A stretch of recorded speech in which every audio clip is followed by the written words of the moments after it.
والصلاة والسلام على أشرف المرسلين سيدنا ونبينا محمد بن عبد الله رسول الأمين وعلى آله وأصحابه ومن تبعهم بإحسان إلى يوم الدين. سبحانك لا علم لنا إلا ما علمتنا إنك أنت العليم الحكيم. رب اشرح لي صدري ويسر لي أمري واحلل عقدة من لساني يفقه قولي. Rabbi yassir wa la tu'assir, Rabbi tammim bi khair wa ba'd. Saya muliakan lagi saya kasihi Tuan Imam, ahli jawatan kuasa bagi Masjid Ar-Rahman Al-Umarah, para guru, para asatizah, ibu ayah, abang, kakak-kakak, anak-anak pelajar, para santri dan seluruh yang mengikuti majlis ini sama ada secara langsung atau secara maya. Semoga Allah Subhanahu wa taala memberikan rahmat dan maghfirah kepada kita semua berkat junjungan besar Nabi kita Muhammad sallallahu alaihi wasallam. Kita panjatkan syukur kepada Allah Subhanahu wa taala pada malam ini dapat sama-sama kita berkumpul di rumah Allah Subhanahu wa taala. Sebelumnya kita jangan lupa untuk berniat i'tikaf. Semoga pahala sepanjang kita i'tikaf di dalam rumah Allah Ta'ala ini mendapatkan limpahan kurnia daripada Allah dan turunnya fuyudat, nafahat daripada Allah Subhanahu Wa Ta'ala untuk diberikan kefahaman kepada kita bagi mengikuti majlis pada malam ini. Dan terima kasih kepada pihak masjid, Tuan Imam mana sudi untuk jemput saya datang ke sini. Lepas itu datang bagi sumbangan wakil daripada pejabat zakat, lembaga zakat negeri Kedah untuk asnaf dibuat di sini. Dan hari ini hadir sekali lagi untuk bersama-sama dengan tuan-tuan dan puan-puan yang dirahmati Allah. Saya masih lagi tidak sempat melawat maqam yang disebut oleh Fadil Tuan Imam pada saya baru ni.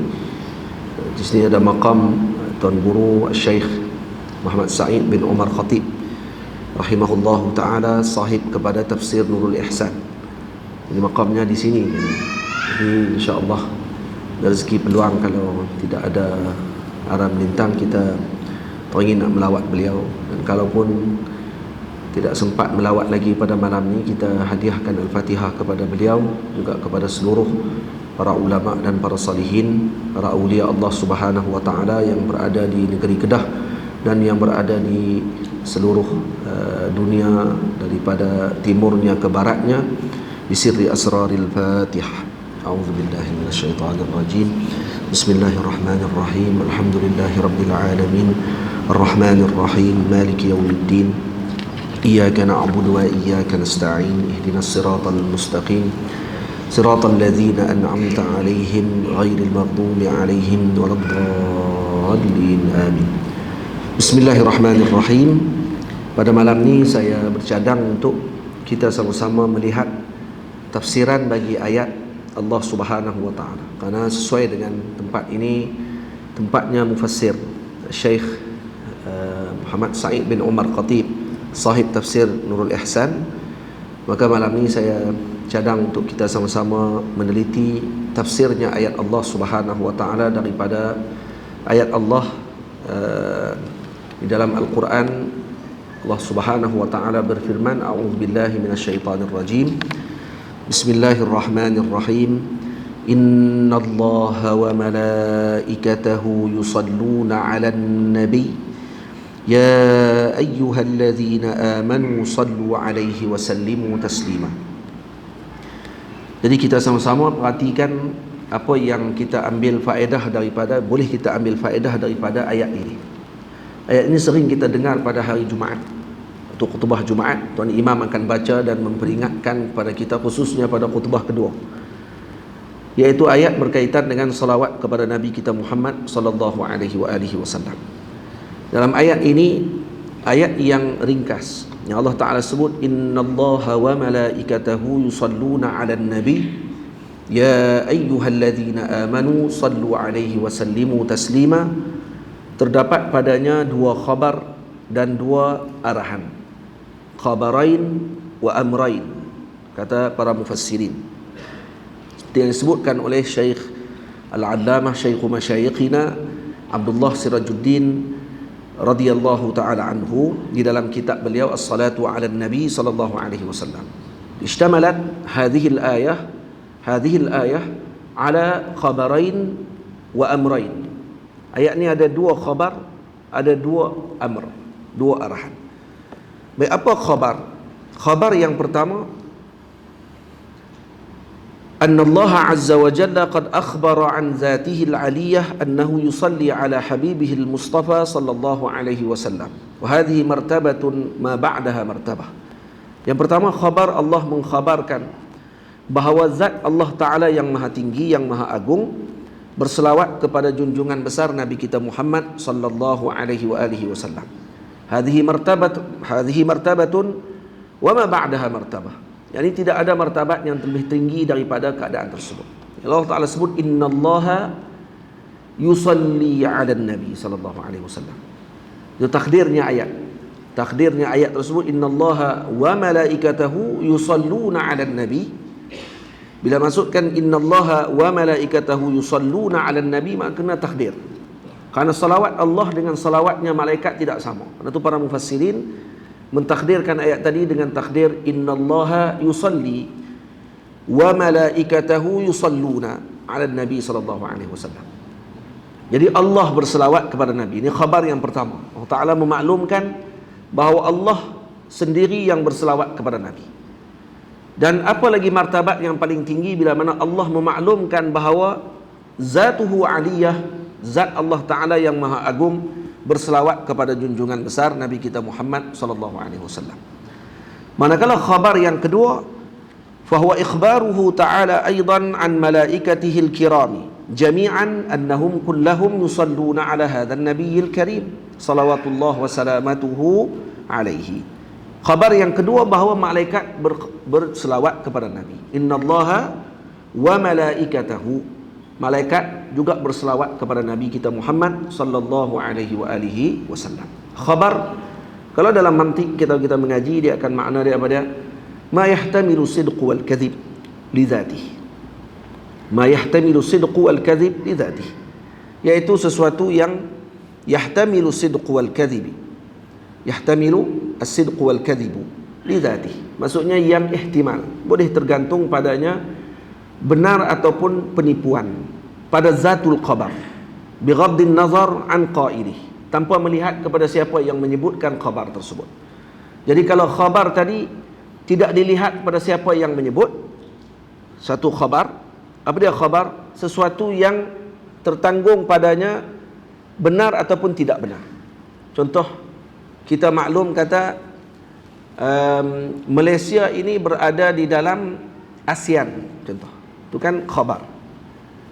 Dia ada maudhu', ada mahmul. Kalau dalam mantik kita mengaji, ada mubtada', ada khabar. Kalau dalam nahwu ada musnad, ada musnad ilaih. Kalau dalam balaghah istilahnya berbeza-beza macam itulah. Jadi bila kita sebut Malaysia dalam ASEAN, betul ke tak betul? Yahtamilu sidq wal kadhib. Boleh terima betul, boleh terima tak betul. Li zatihi ay li zatil khabar. Dilihat pada zat khabar tadi tanpa melihat kepada qail, siapa yang menyebut khabar tersebut. Kalau melihat kepada siapa yang menyebut khabar tadi, contoh bila Allah Ta'ala sebut dalam Quran, innallaha wa malaikatahu yusalluna 'alan nabi ya ayyuhalladzina amanu sallu 'alaihi wa sallimu taslima, maka kalam tadi kalau ghaddin nazar an kalamillahi subhanahu wa ta'ala, tanpa kita melihat tu kalam Allah, yahtamilu sidq wal kadhib. Boleh terima betul, boleh terima tak betul. Kenapa? Karena tu makna khabar. Tapi bila dilihat ini kalamullah subhanahu wa ta'ala, siapa yang sebut? Allah yang sebut. Maka hadza la yahtamil illa as-sidq. Tidak boleh diterima melainkan benar sahaja. Karena kalamullah kulluhu haqq, karena semuanya benar. Begitu juga kalau kata kalam tadi disebut oleh Nabi SAW, yang mana bersambung sanadnya dengan sanad yang kuat, ataupun sanad yang hasan, ataupun sanad yang dhaif, yang tidak terlalu dhaif. Maka disebut kata itu kalamnya Nabi SAW, kecuali syadidud dha'af, yang terlalu dhaif pada hadisnya. Maka kalam yang tersebut disebut sebagai kalamun Nabi SAW. Dan kalau Nabi kata innamal a'malu bin niyat, sesungguhnya amal tadi dengan niat, ada khabar yahtamilu sidq wal kadhib, boleh terima betul, boleh terima tak betul. Li zatihi ay li zatil khabar, li zatihi itu jangan tinggal. Ini kalau mengaji mantik. Tamam. Bighaddin nazar, tanpa memandang kepada apa? Liqaili, siapa yang menyebutkan ucapan tersebut. Baik, tengok pada siapa yang mengucap ucapan tadi. Siapa yang ucap ucapan tu? Nabi SAW. Maka kalam tadi jadi apa? Hak. Kalam tu benar, kerana tu Nabi yang sebut. Baik. Bila Musailimah Al-Kazzab menyebutkan kata ana nabi, kata Musailimah ni Musailimah Al-Kazzab sebut kata dia Nabi. Boleh. Kita kalau sebut dia Nabi, kalau tanpa melihat kepada khail dia, maka yahtamil sidq wal kadhib. Tapi bila melihat kepada khail, wa huwa Musailimah, dan dia adalah Musailimah Al-Kazzab, dan digelar juga dengan Kazzab, penipu besar, maka jelaslah kalam tadi kadhib. Kenapa? Kerana dia penipu. Sama? Tapi kalau dia sebut Jeddah itu berada di Saudi, yang sebut Musailimah, salahkah kalam dia tadi? Tak, walaupun dia penipu besar, tapi kalam dia sebut tadi betul. Sebab tu bila mana Nabi SAW menerima Sayyidina Abu Hurairah radhiyallahu ta'ala anhu menyebutkan bahawa ketika beliau menjaga perbendaharaan muslimin pada satu malam, dimasuki oleh satu makhluk yang pelik, pergi curi barang yang disimpan oleh muslimin, ditangkap oleh Sayyidina Abu Hurairah. Kemudian esoknya pada hari tersebut ditangkap oleh beliau. Kemudian kata makhluk tadi, lepaskan saya kerana saya memerlukan benda yang saya ambil ni, kata jangan kamu lapor kepada Nabi. Maka Sayyidina Abu Hurairah dengan ihsannya dilepaskan. Kali kedua masuk lagi esok malam, lepas lagi kali kedua. Kali yang ketiga Sayyidina Abu Hurairah kata, kali ini tak boleh dah, kali ini saya kena tangkap kamu, bawa jumpa dengan junjungan besar Nabi kita Muhammad SAW. Jadi kata makhluk tersebut, nak tak aku ajar kamu satu perkara. Kalau kamu baca perkara ini, ayat ini, maka syaitan akan takut dengan kamu. Baca apa? Baca ayatul kursi. Jadi jangan tinggal baca ayatul kursi, kerana ini ditakuti oleh syaitan. Kemudian Sayyidina Abu Hurairah pun cerita kepada Nabi SAW pada esok harinya berkenaan dengan peristiwa tersebut. Maka apa kata Nabi SAW? Nabi kata, sadaqaka wa huwa kadhub. Dia cakap betul, tapi dia penipu besar. Siapa dia?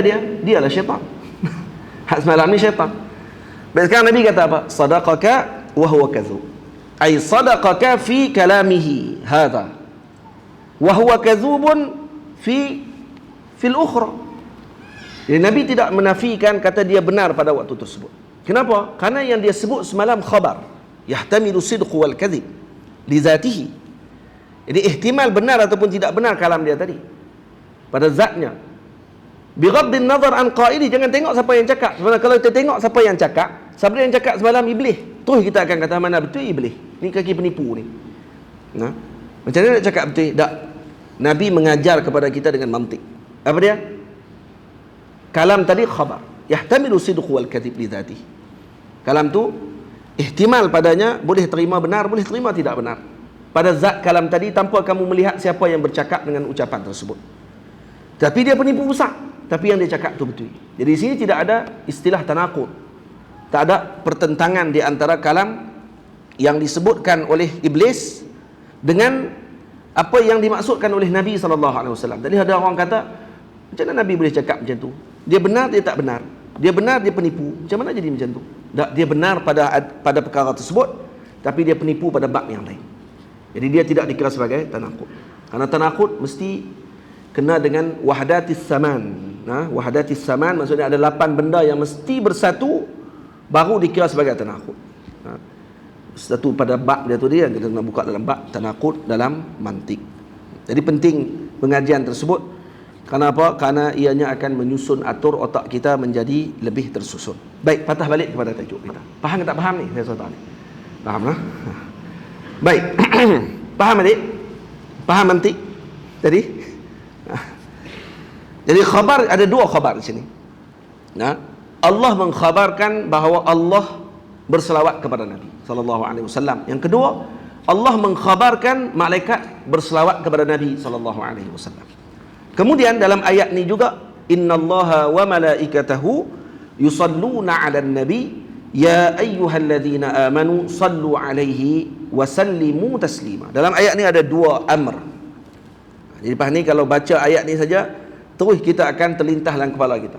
Dalam ayat ni ada dua khabar, ada dua arahan. Mana arahan yang disebut oleh Allah? Arahan yang pertama, Allah menyebut ya ayyuhalladzina amanu sallu 'alaihi.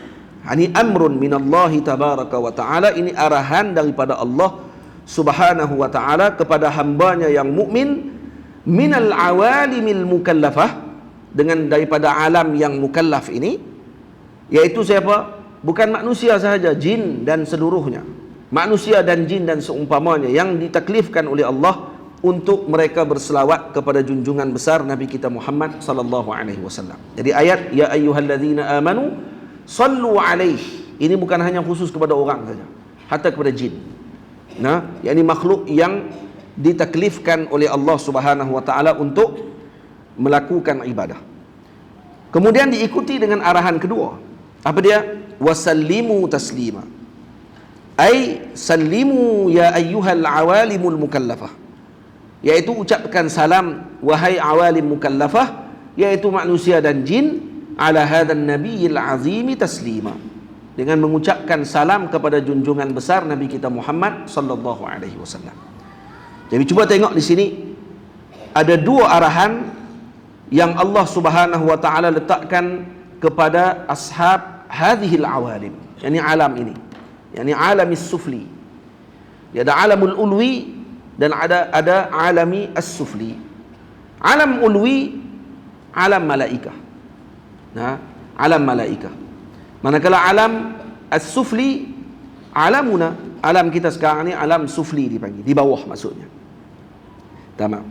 Jadi arahan Allah Ta'ala kepada alam ini, yakni alam sufli kita ini, adalah arahan tashrif wa taklif, kemuliaan dan tanggungjawab. Ada dua arahan di sini. Bila Allah Ta'ala suruh kita berselawat kepada Nabi dan mengucapkan salam kepada Nabi, padanya tashrif, kemuliaan, dan padanya taklif.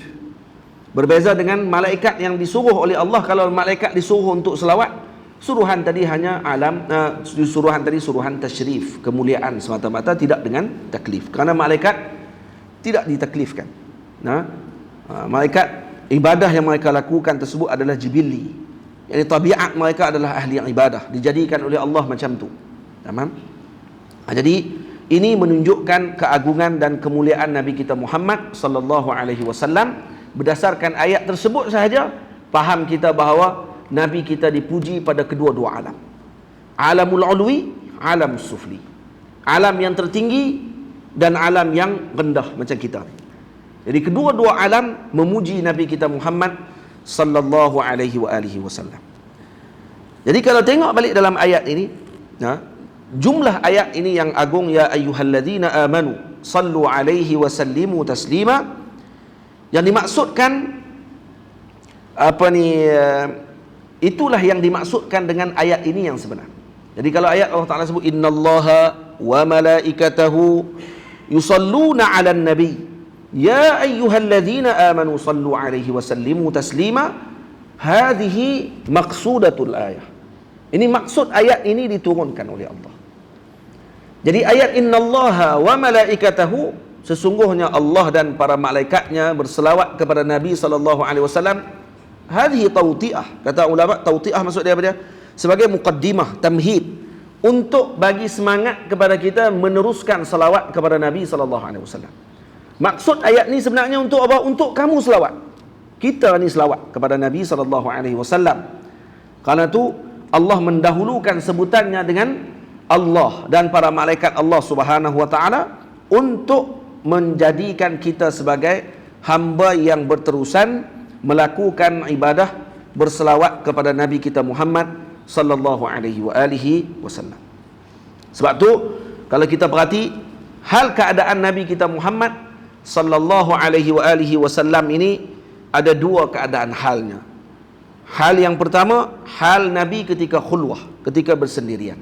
Kedua-dua hal ini menunjukkan ketinggian kedudukan Nabi kita Muhammad sallallahu alaihi wasallam. Hal yang pertama, halu khulwatihi sallallahu alaihi wasallam, hal Nabi bersendirian. Wa qad dzakaraha Allah Ta'ala wa aujaba 'alal mu'minin ihtiramaha. Yani waktu hal khalwah, waktu Nabi bersendirian, Allah mewajibkan kepada kita mukminin untuk menghormati dan memuliakan Nabi sallallahu alaihi wasallam. Lalu Allah Ta'ala turunkan ayat, A'udzubillahi minasyaitonir rajim, ya ayyuhalladzina amanu la tadkhulu buyutan nabiyyi illa an yu'zana lakum. Wahai orang-orang yang beriman, jangan kamu masuk rumah Nabi illa an yu'zana lakum, melainkan setelah mana diizinkan oleh Nabi sallallahu alaihi wasallam. Kalau Nabi bagi izin baru masuk. Nabi tak bagi izin jangan masuk. Ini hal Nabi yang pertama, khulwah Nabi ketika Nabi bersendirian, kena minta izin dulu. Hal yang kedua, halati kaunihi fil mala'. Yani ketika Nabi bersama dengan malak. Al-malak naw'an. Malak ada dua malak. Malak kita boleh sebut dengan malak dengan makna kelompok yang ramai. Yang pertama dipanggil mala'ul a'la. Yang kedua mala'ul adna. Kelompok yang tinggi dan kelompok yang rendah. Dalam kelompok yang tinggi, Nabi kita Muhammad sallallahu alaihi wasallam dimuliakan oleh Allah. Allah Subhanahu wa taala memuliakan Nabi sallallahu alaihi wasallam. Begitu juga para malaikat Allah memuliakan Nabi dengan berselawat kepada Nabi sallallahu alaihi wasallam. Maksudnya beritahu di sini kata hal keadaan Nabi bersendirian, Nabi di alam ini pun dihormati, bersama Nabi dengan malaul a'la dan malail adna pun dimuliakan Nabi kita Muhammad sallallahu alaihi wasallam. Di malail a'la Allah menyebutkan innallaha wa malaikatahu yusalluna 'alan nabi. Wa mala'il adna, dan mala'il adna pula Allah mewajibkan kita untuk berselawat kepada Nabi dengan berterusan. Ya ayyuhalladzina amanu sallu 'alaihi wa sallimu taslima. Jadi ini adalah kemuliaan, keagungan baginda Rasul sallallahu alaihi wasallam ketika berada di dua malak, ketika berada di dua kelompok tersebut, tetap Nabi adalah yang mulia. Kenapa? Karena Nabi ditinggikan kedudukannya oleh Allah Subhanahu wa taala fil mala'in atau indal mala'in al-ulwi was-sufli. Karena itu disebut oleh Nabi, kata al-Imam Ibnu Furak. Al-Imam Ibnu Furak adalah kibar al-Asy'ariyin, para ulama Asy'ariyah, yang beliau mentafsirkan hadis Nabi sallallahu alaihi wasallam, wa ju'ilat qurratu 'aini fis salah. Nabi kata ju'ilat qurratu 'aini fis salah. Kalau orang selalu terjemah ju'ilat qurratu 'aini fis salah, dijadikan penyejuk mataku itu di dalam salat. Tamam? Itu kan kita selalu dengar terjemahan tu. Wa ju'ilat qurratu 'aini fis salah. Manakala Imam Ibnu Furak radhiyallahu taala anhu menterjemahkan dengan yang berbeza. Kata beliau wa ju'ilat qurratu 'aini fis salah, yaitu dijadikan penyejuk mataku itu pada ayat Allah Ta'ala innallaha wa malaikatahu yusalluna 'alan nabi. Itu makna ju'ilat qurratu 'aini fis salah. Yang ini penyejuk mataku, kegembiraan bagiku ketika mana Allah menurunkan ayat innallaha wa malaikatahu yusalluna 'alan nabi ya ayyuhalladzina amanu sallu 'alaihi wa sallimu taslima. Jadi ayat itu yang menyebabkan Nabi kata ju'ilat qurratu 'aini fis salah. Ini salah satu terjemahan dan tafsiran yang menarik dan nafis daripada Sayyidina Al-Imam Ibnu Furak radhiyallahu taala anhu. Hadirin yang dirahmati Allah Subhanahu wa taala sekalian, kita sambung lagi perbahasan tersebut pada tarakibil ayah.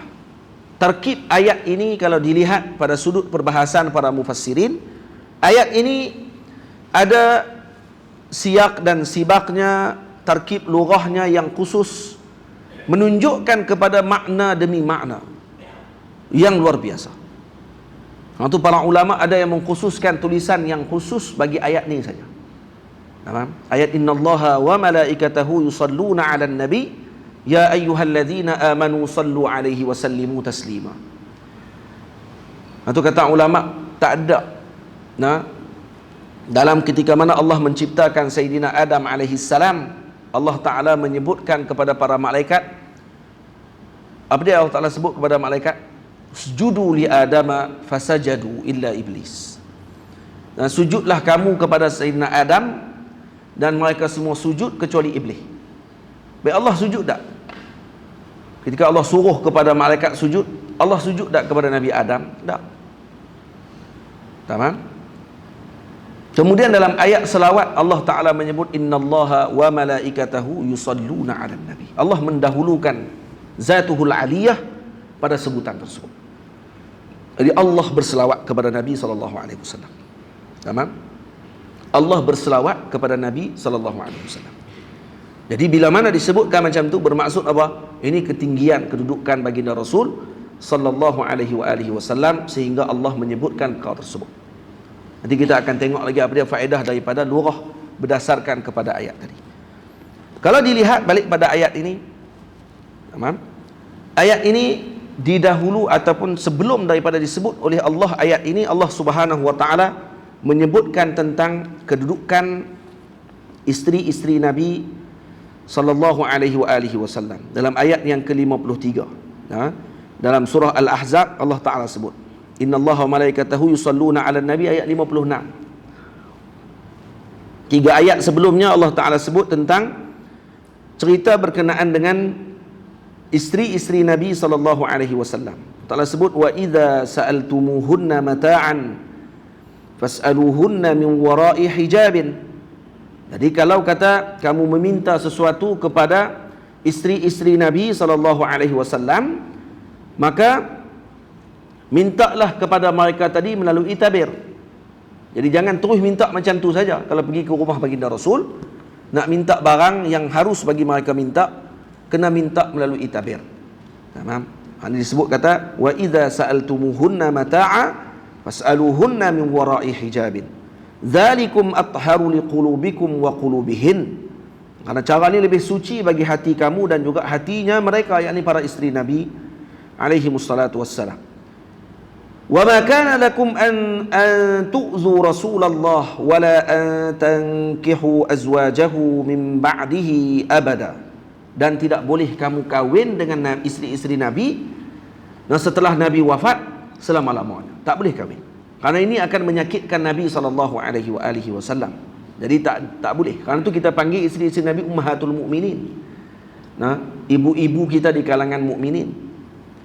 Walaupun pada sudut ibu-ibu tadi makna dengan apa? Maknanya dengan haram kita menikah, haram juga khalwah. Tak boleh khalwah dengan isteri-isteri Nabi sallallahu alaihi wasallam. Tak boleh kita. Kenapa? Karena Allahumma salli ala Sayyidina Muhammad, mereka hanya ibu kita pada sudut majaz, bukan pada sudut haqiqah. Bukan peranakan, maksudnya kita boleh bersalam, kita boleh peluk, kita boleh duduk sekali dalam tempat yang bersunyi-sunyi, tidak boleh. Isteri Nabi tidak boleh kita buat macam tu. Jadi kena tetap menjaga adab-adabnya seperti mana perempuan ajnabiyah yang lain. Cuma keagungannya mereka seperti ibu-ibu kamu, karena kedudukan mereka yang tinggi dan kemuliaan mereka di sisi Allah dan Rasul sallallahu alaihi wasallam. Tengoklah. Jadi Allah Taala meninggikan kedudukan isteri-isteri Nabi, tidak disamakan macam orang lain. Allah Taala sebut wa idza sa'altumuhunna mata'a fas'aluhunna min wara'i hijabin. Kemudian Allah Taala sebut wa ma kana lakum an tu'zu Rasulullah wa la an tankihu azwajahu min ba'dihi abada. Kemudian Allah Taala tutup ayat tadi dengan apa? Inna dzalikum kana 'indallahi 'azima. Tengok Allah Taala kata apa? Kalau yang dibuat tadi, kalau kamu bercanggah dengan perkara tersebut, maka amat besar dosanya di sisi Allah. Maksudnya nak beritahu kata apa ni? Besarnya kedudukan isteri-isteri Nabi sallallahu alaihi wasallam. Kenapa? Karena mereka dekat dengan Nabi sallallahu alaihi wasallam. Karena mereka berkait dengan Nabi sallallahu alaihi wasallam. Maka Allah Subhanahu wa taala meninggikan kedudukan mereka seperti mana Allah meninggikan kedudukan baginda Nabi kita Muhammad sallallahu alaihi wasallam. Dan karena ketinggian kedudukan tersebutlah baginda Nabi setelah turunnya ayat innallaha wa malaikatahu yusalluna 'alan nabi ya ayyuhalladzina amanu sallu 'alaihi wa sallimu taslima, maka baginda mengajarkan selawat kepada para sahabat seperti yang diriwayatkan oleh Imam Malik dalam Muwatta dan daripada Sayyidina Abi Humaid As-Sa'idi radhiyallahu taala anhu wa ardah, bila ditanya oleh para sahabat bagaimana kami nak selawat ya Rasulullah, bila disebut ayat Allah Taala sebut innallaha wa malaikatahu yusalluna 'alan nabi ya ayyuhalladzina amanu sallu 'alaihi wa sallimu taslima, maka sahabat tanya ya Rasulullah bagaimana kami nak berselawat kepadamu ya Rasulullah, maka Nabi pun mengatakan selawatlah kamu qulu Allahumma salli ala Muhammad wa azwajihi wa dhurriyyatihi kama sallaita ala ali Ibrahim wa barik ala sayyidina wa barik ala Muhammad wa azwajihi wa dhurriyyatihi kama barakta ala ali Ibrahim innaka Hamidum Majid. Ini selawat Ibrahimiyah dengan satu riwayat. Nah, ada satu riwayat disebut sekali dengan azwajih, sekali dengan isteri-isteri Nabi sallallahu alaihi wasallam wa dzurriyyatihi. Jadi itu kenapa ditinggikan yang berkait dengan Nabi sahaja, maka menyebabkan ditinggikan kedudukan siapa sahaja yang berkait dengan Nabi kita Muhammad sallallahu alaihi wasallam. Kalau orang tanya kat kita, kan ayat ini disebutkan oleh Allah innallaha wa malaikatahu yusalluna 'alan nabi. Kemudian dalam riwayat hadis sahabat tanya macam mana nak selawat, Nabi ajar selawat Ibrahimiyah. Apa kaitan diajar selawat Ibrahimiyah ni dengan ayat tersebut? Jadi ini ada jawapan dia. Ceritakan kerana apa? Kerana sebelumnya diceritakan tentang ketinggian kedudukan isteri-isteri Nabi kita Muhammad sallallahu alaihi wasallam, maka Nabi kita mengajarkan dengan selawat yang demikian. Pun begitu, tidaklah dengan selawat tu sahaja yang dikhususkan. Faham? Bukan tu sahaja. Sebab Nabi tak kata selawat ni sahaja boleh. Jadi kerana tu para ulama kita ada yang menyusun selawat, mengarang selawat, ditulis kitab selawat dan seumpamanya, adalah kerana berpandukan kepada umumnya ayat Allah Subhanahu wa taala dan mutlaknya perkara tersebut disebutkan dengan perkataan sallu alaihi wa sallimu taslima, selawatlah kamu kepada Nabi sallallahu alaihi wasallam dan ucapkan salam kepada Nabi, tanpa dikhususkan dengan apa sirah pun. Nabi ajar, itu salah satunya selawat yang kita tidak tinggalkan dan kita tidak nafikan. Berbeza dengan sebahagian saudara-saudara kita yang menolak terus selawat yang disusun oleh para ulama. Katanya ini bukan mengikuti Nabi SAW. Beza selawat yang dibaca dengan menafikan selawat daripada Nabi SAW. Kita tak menafikan selawat daripada Nabi, malah kita mengakui dan melakukan perkara tersebut. Dalam solat kita tidak baca selawat yang lain melainkan selawat Ibrahimiyah. Dalam semayang kita tak tukar kita kepada selawat lain melainkan dengan selawat Ibrahimiyah. Dan kita juga tidak menafikan dengan keumuman ayat tersebut untuk kita berselawat dengan apa sirah sekalipun, tak ada masalah apa. Kerana Allah Ta'ala tak sebut dalam ayat tadi suruh kita khusus dengan perkara yang tertentu, kerana khusus perlu pada dalil. Maka umum ayat perlu dikekalkan dengan keumumannya, kecuali datang dalil yang mengkhususkan. Kaedah dalam usul sebut macam tu. Jadi tak boleh kita nak khususkan sesuatu, kita kata tak boleh kamu nak berselawat dengan selawat yang disebut oleh para ulama, seolah macam kamu menentang selawat Nabi. Itu dua benda yang beza. Kita berselawat dengan selawat Al-Imam Ahmad Badawi radhiyallahu anhu tidak bermakna kita menolak selawat yang lain. Jadi ini satu perkara yang perlu diberi perhatian oleh kita semua. Jadi sebelum kita lanjutkan, kita azan dulu. Masuk dah waktu. Jadi azan dulu, kemudian kita sambung balik sebagai menghormati perkara tersebut. Jalan.